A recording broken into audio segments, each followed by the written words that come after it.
Leonardo, boa tarde. Boa tarde, Fabíola. Boa tarde a todos os produtores que nos assistem. ITR, por que essa bronca toda que a gente está acompanhando aí ano passado, aqui na região já teve, em Serranópolis, agora esse ano em Jataí, ano passado também em Rio Verde, o pessoal discutiu muito, e eu acho que não é privilégio só do sudoeste goiano, não. Então, o ITR é um imposto que causa tumulto todos os anos, né? O ITR é um imposto federal, só que ele é oportunizado ao município a fazer um convênio com a Receita Federal e a partir da assinatura desse convênio ele passa a ter o direito de fiscalizar, de fazer a fixação dessa pauta de valores. E aí justamente que gera o problema. Por quê? Porque o município, até esse ano, desse ano para trás, ele se utilizava de servidores, às vezes, que não tinham uma capacitação técnica. E isso acabava gerando uma supervalorização da área do produtor, que a gente chama de VTN, valor da terra nua, né? Então isso gerava o quê? Um recolhimento injusto do tributo por esses proprietários de terras rurais. Tá, vamos tentando assim esclarecer. Eu levo um profissional que não é daquela área, ele olha uma propriedade grande e estruturada, ele faz a avaliação da terra nua considerando a estrutura presente nela. Exatamente. Que não é a terra nua nesse caso. Na maior parte das vezes, o que era feito antes era levar um corretor e fazer uma avaliação de preço de mercado, levando em consideração os investimentos, as benfeitorias. E a lei é muito clara. Você faz a valorização, a avaliação do VTN, você não pode colocar o valor desses investimentos e benfeitorias, é a terra nua mesmo. Então, hoje ainda persiste esse erro, né? A publicação de um decreto esse ano pela municipalidade gerou um descontentamento entre os proprietários de terra e isso fez com que o sindicato rural, de uma maneira muito inteligente, reunisse esses contribuintes lá na associação comercial e onde todos tiveram a oportunidade de manifestar e questionar até mesmo as autoridades municipais. Tiveram presente o secretário da Fazenda, o procurador-geral do município. Foi quase uma audiência pública. Uma audiência pública, um diálogo muito urbano, foi muito tranquilo, produtivo. A prefeitura se dispôs, inclusive, a ouvir, não teve uma postura autoritária. Né? Então, nós estamos numa fase, aqui voltando um pouquinho, foi formado uma comissão técnica, formada por contadores, engenheiros agrônomos, advogados tributaristas, e estão avaliando esse procedimento para preparar o material e levar até o prefeito, apontando o erro, né, nesse laudo. E esse erro está muito evidente. A empresa que foi contratada por meio de um processo licitatório está usando esse valor de mercado, levando em consideração as benfeitorias. Então, assim, isso infla, né, o valor que não é o correto.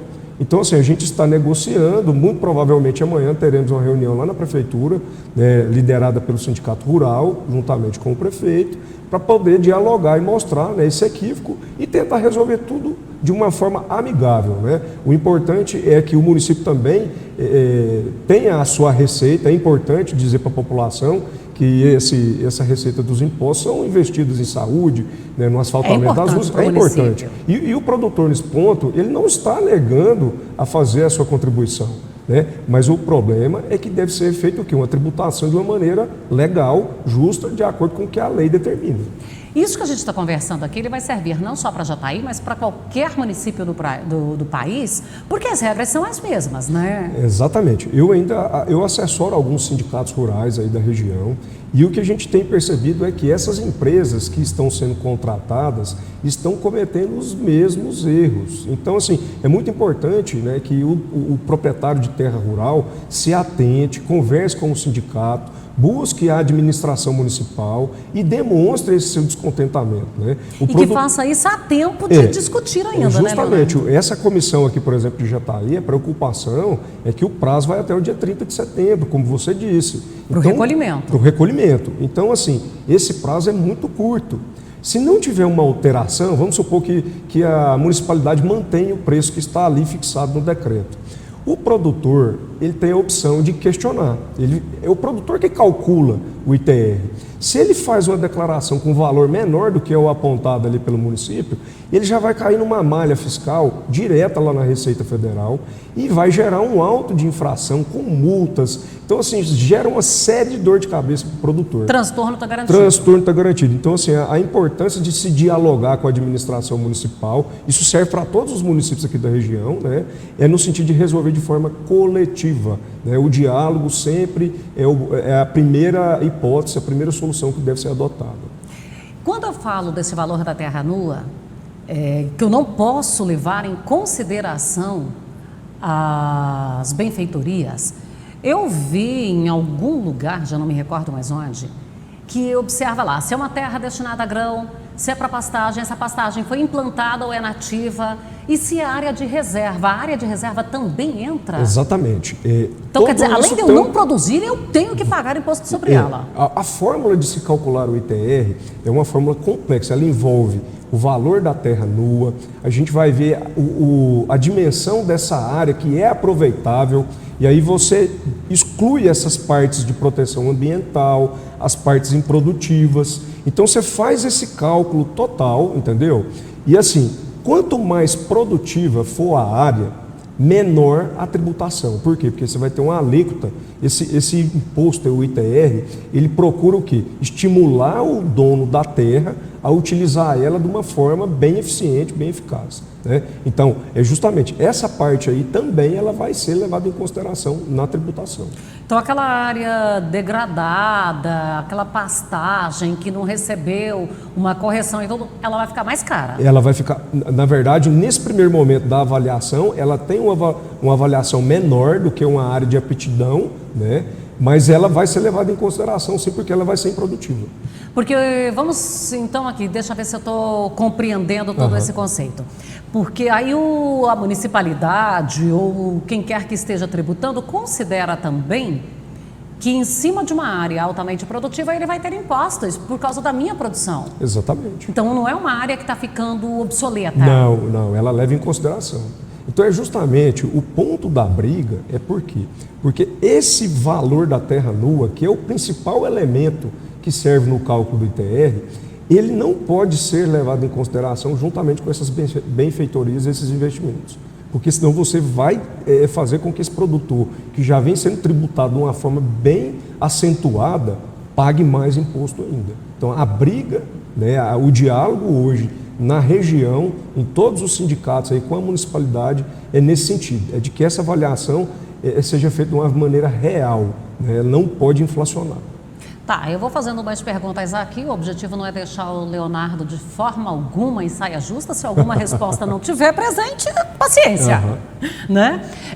Vamos pegar aqui a nossa realidade aqui em Jataí, aqui a região, sim, porque às vezes a gente pega, nós temos aqui a região de São José, que é uma região com a terra mais arenosa, com menor produtividade e tudo, e temos ali a região da Ponte Pedra.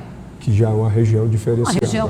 E tem essa parte em que o produtor fez o investimento em correção de solo. Isso. Como é que eu vou ficar? Eu precisaria fazer uma análise de solo para ter esse valor de terra nua? Esse é o problema. Por quê? Porque quando o município vai fazer essa avaliação, ele contrata uma empresa e ele faz vamos falar assim, é como se fosse um preço médio. Ele não leva em consideração essas singularidades, essas especificações detalhadas de cada área.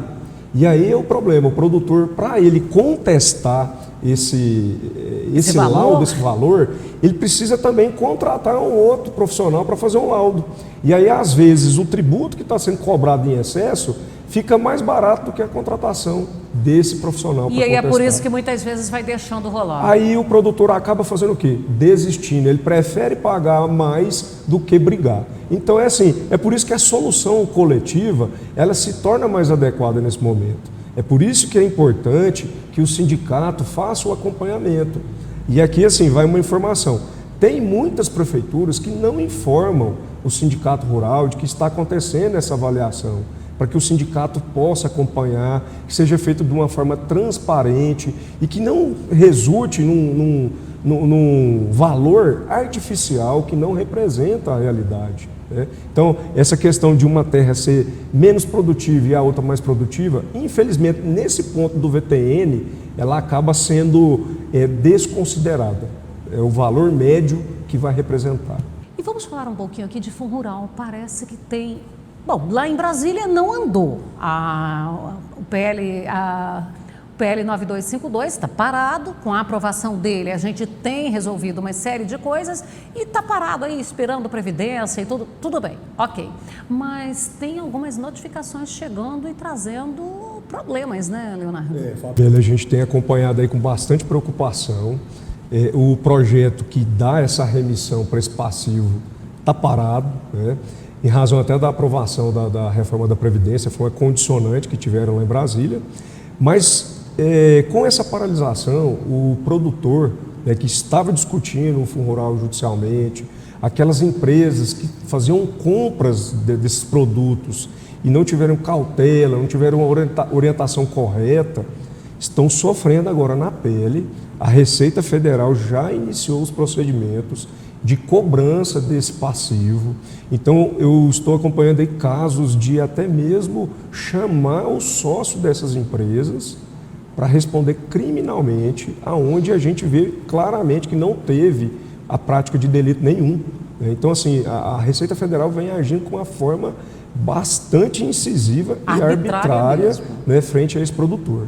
Então, é preciso que tenham atenção, conversem com os seus contadores.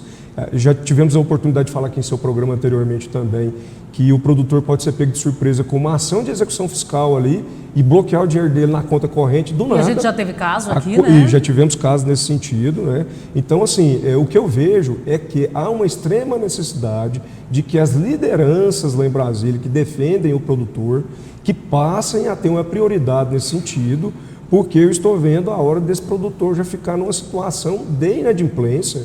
Vai ter o nome escrito na dívida ativa, vai ter o nome dele no CADIM, ele vai ficar impossibilitado de fazer, né, o fomento da atividade dele por meio dos bancos e ainda vai ter essa cobrança com multa de 75%. Então, assim, é um cenário negro que eu estou vendo aí com relação ao fundo rural. Deputado Jerônimo, eis que nós vamos mais uma vez para cima, hein? Então, o deputado Jerônimo tem o PL 9252, que faria essa remissão do passivo. Então, daqui a pouco, acho que nós vamos ter que concentrar todas as forças e organizações do agro ali nos parlamentares, a fim de aprovar o PL 9252. E tem essa questão aí dos adquirentes, né? Que esses sócios aí são os adquirentes. Isso, e nem todo adquirente que está sendo processado ele tinha feito essa apropriação indébita. Exatamente. Porque existem os dois casos.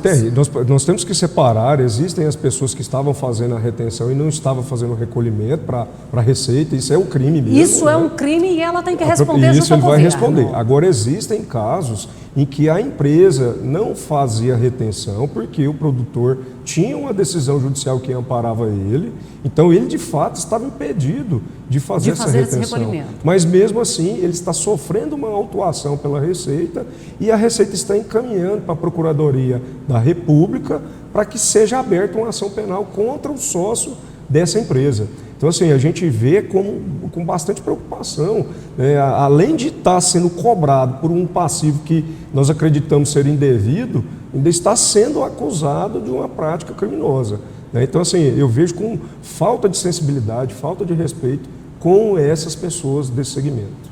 Leonardo, nosso tempo está esgotado, eu quero te agradecer e nós vamos voltar a falar sobre isso, okay, porque é um assunto que não se encerra tão cedo, pelo que a gente percebe. Exatamente. Fundo rural, tem lei Candir, tem a taxação das exportações indiretas aí no agronegócio. Então, a gente tem que ficar de olho, né, na defesa desse segmento.